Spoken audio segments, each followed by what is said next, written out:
Good morning, everyone out there in YouTube land. I hope your week is going well. We have made it over the hump. Uh, Wednesday was yesterday.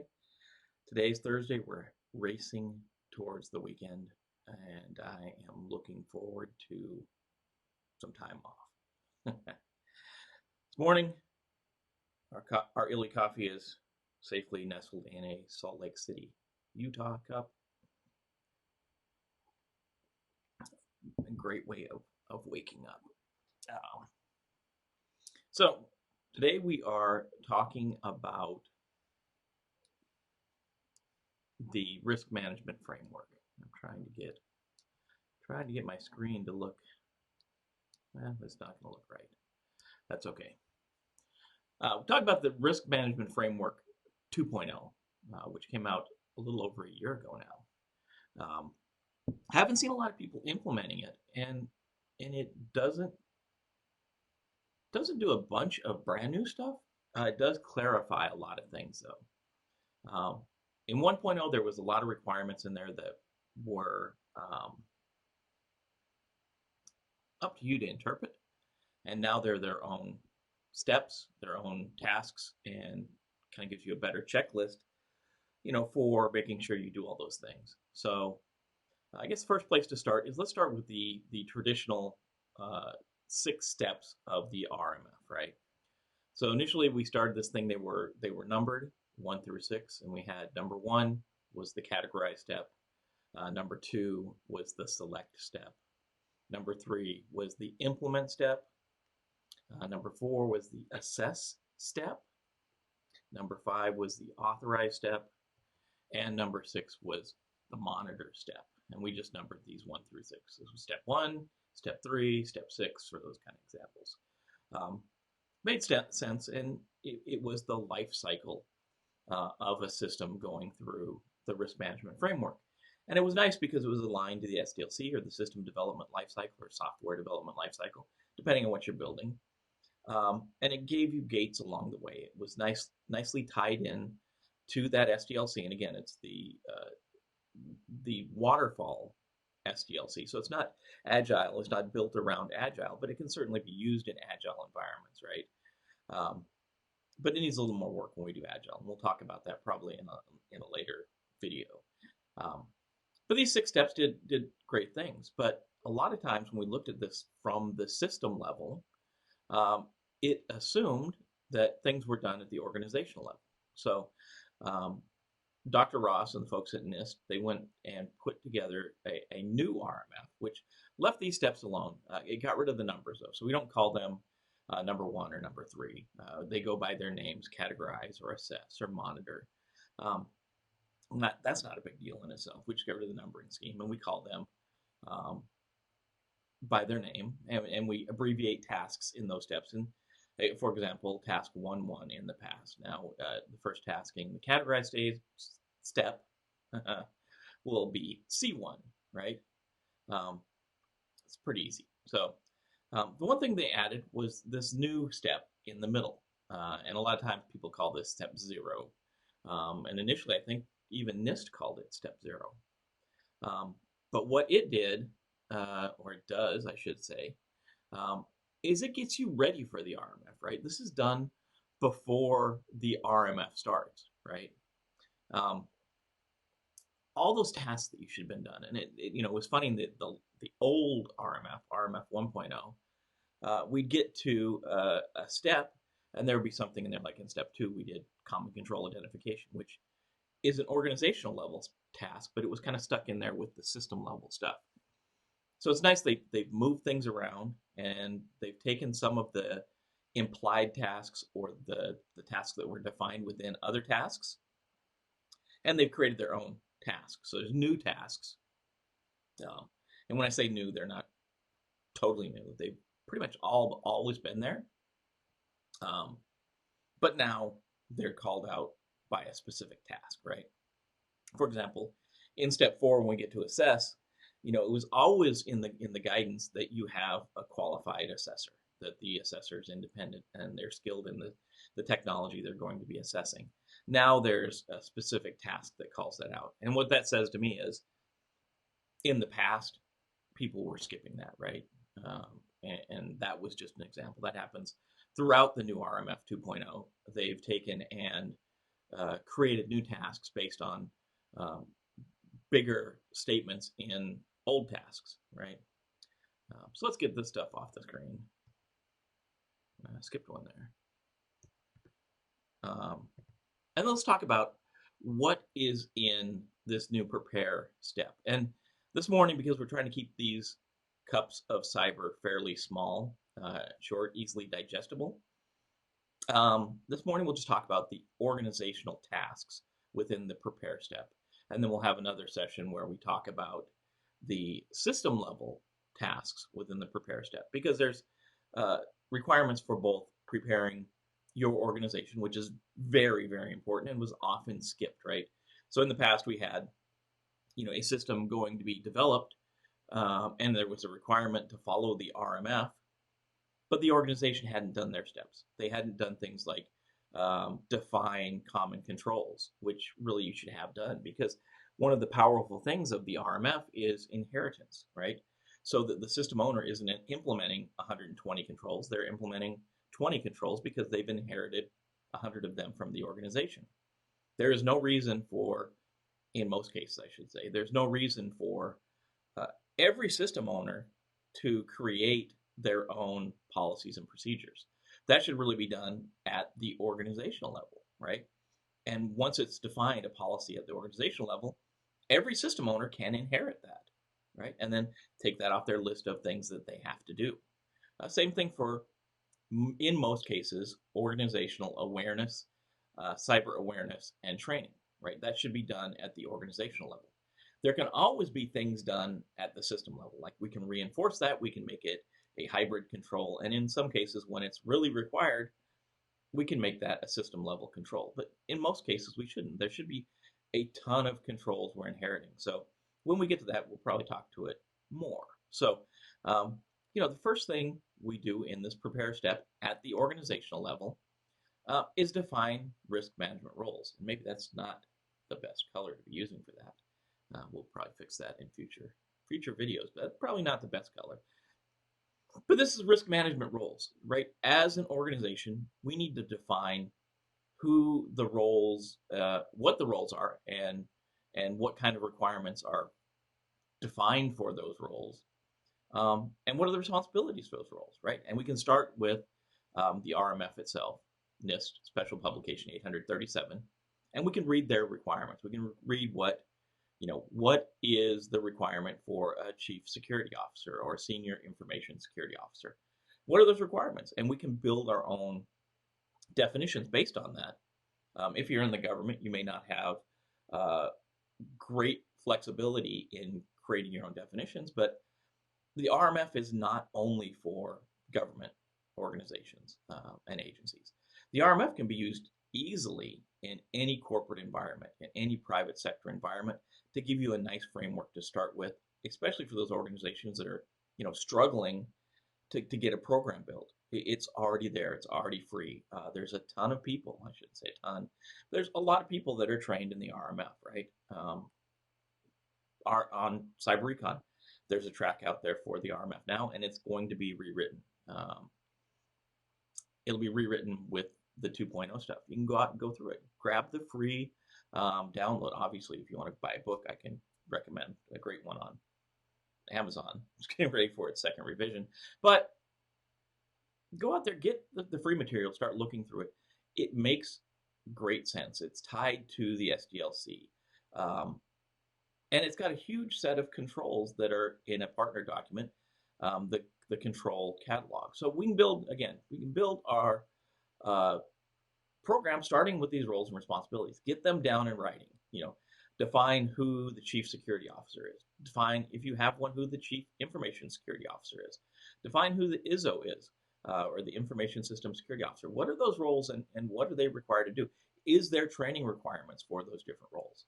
Those things should all be documented, and those people should be assigned in writing, right? So you should have assignments for all your ISOs. They should be assigned, and it should be defined what they're responsible for. So that's the first thing we should do as an organization. What are the roles we're going to have in Acme Corp, right? And what are the requirements for them, and what are the responsibilities, right? The next thing at the organizational level we need to do is we need to build a risk management strategy, and that's going to be defining, what our organization's kind of afraid of. What are our risks? What are the threats out there? What vulnerabilities do we have? What's our operating environment look like? What's our risk tolerance level? What's our risk appetite? How much risk are we willing to take on?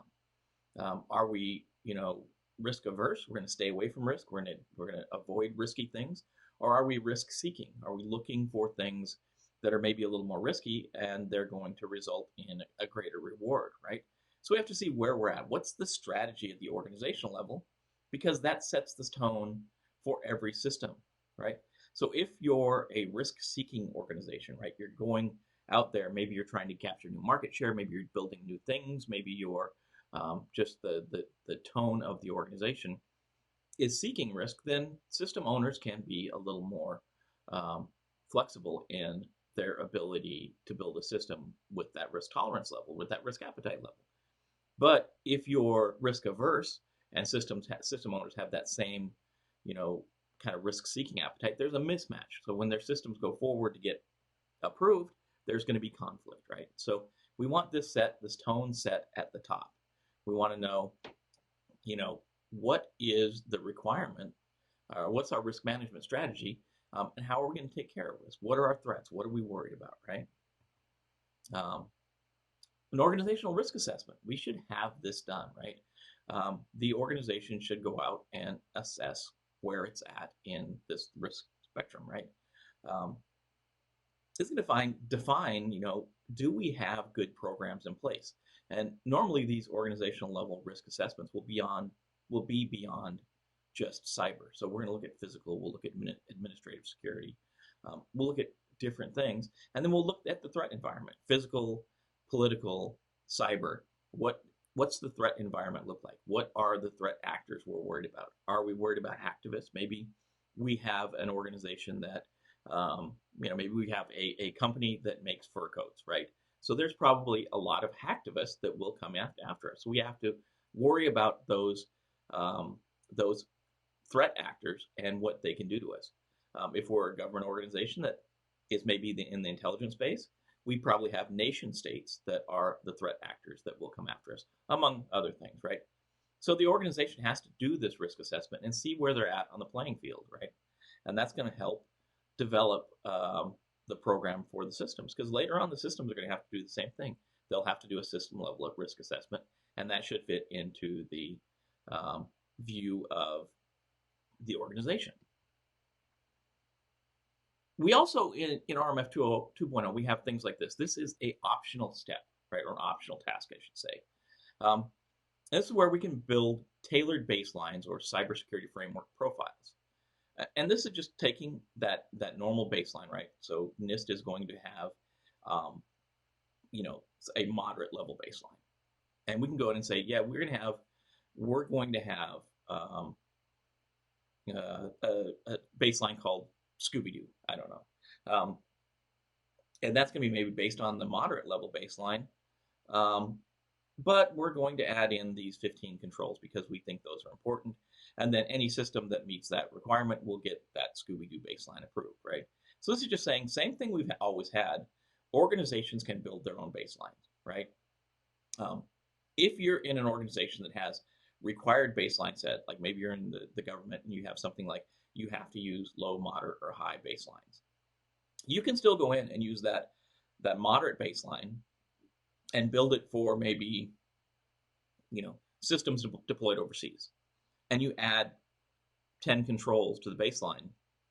You're not doing anything to hurt that moderate baseline.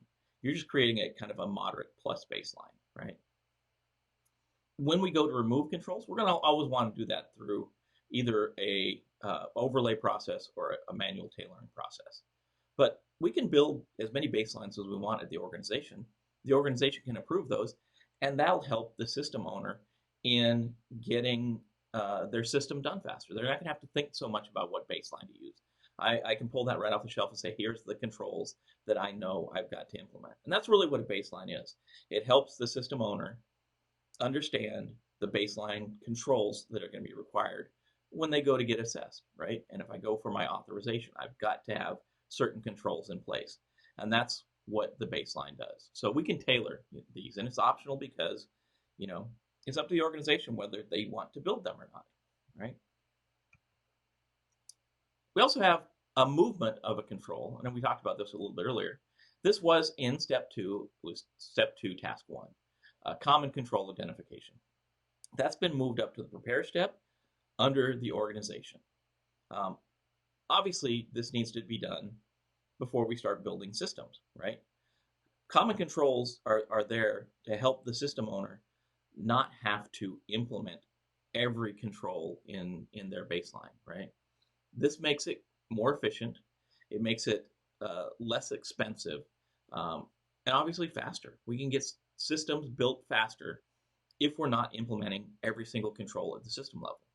If there's controls at the organization level, at tier 1 and at tier 2, at the common control provider levels, put those there, make them robust, make them inheritable, and if they're good, then we can just inherit them at the system level. And then system owners don't have to do that. And there's a ton of controls that are prime for being built into the inheritance model. We should have the majority of the controls being done at either tier 1 or tier 2.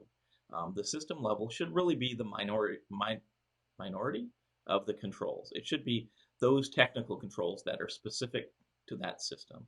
And that's really, that's important. That makes things faster and better and smoother and all that stuff, right? Another optional task is this impact level prioritization.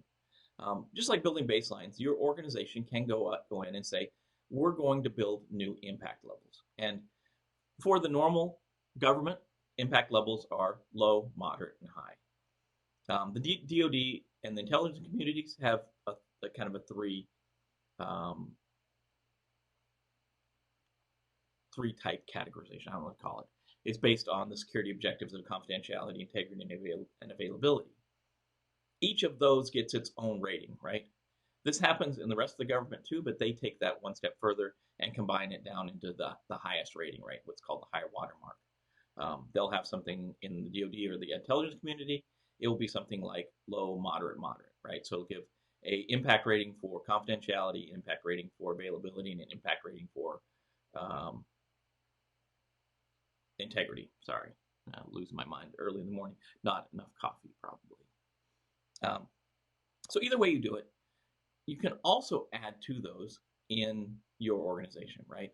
So if you're in an organization that is not DoD or not intelligence community, and you're using low, moderate, and high, you can go in there and say, my moderate systems, I want to define them a little better so that when I go to prioritize my systems, maybe I have the majority of my systems are moderate level systems, and there's 100 of them, and I just can't say 100 things are all moderate. I need to be able to say, these are the most critical moderate, these are the middle moderate, and these are the low moderate, right?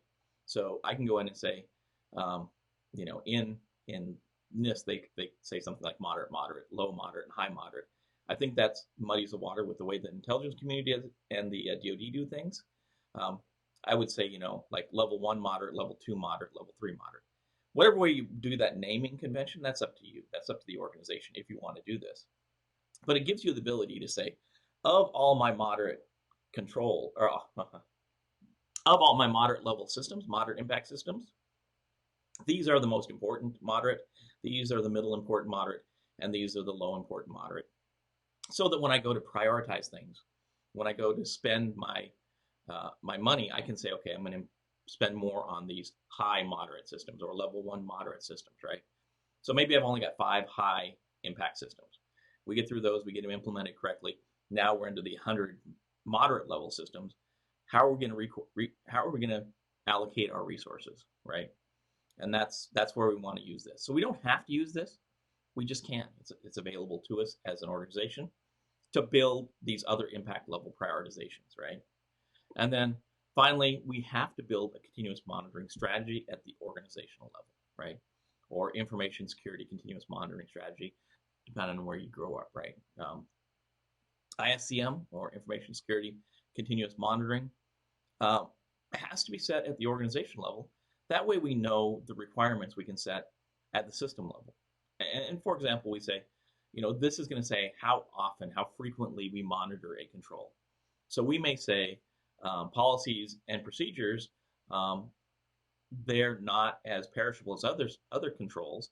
So maybe we're going to say policies get reviewed every 3 years and procedures get reviewed every year. We can say that in our continuous monitoring strategy. The danger we don't want to do is have the system owners doing this without having an organizational strategy set, right? If we look at something like training and training and awareness, definitely Thursday without a lot of coffee. Training awareness should be set at the organizational level. It should be an inherited control, a common control.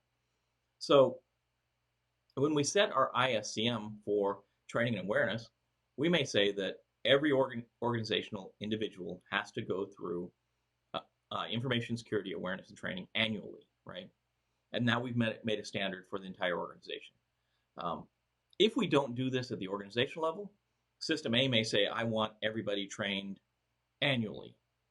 System B may say, I want everybody trained every 3 years. System C may say, I want everybody trained every 6 months. So we have disparity amongst our systems, where if we develop this strategy at the organizational level, then that can flow down. That can be inherited in lower systems.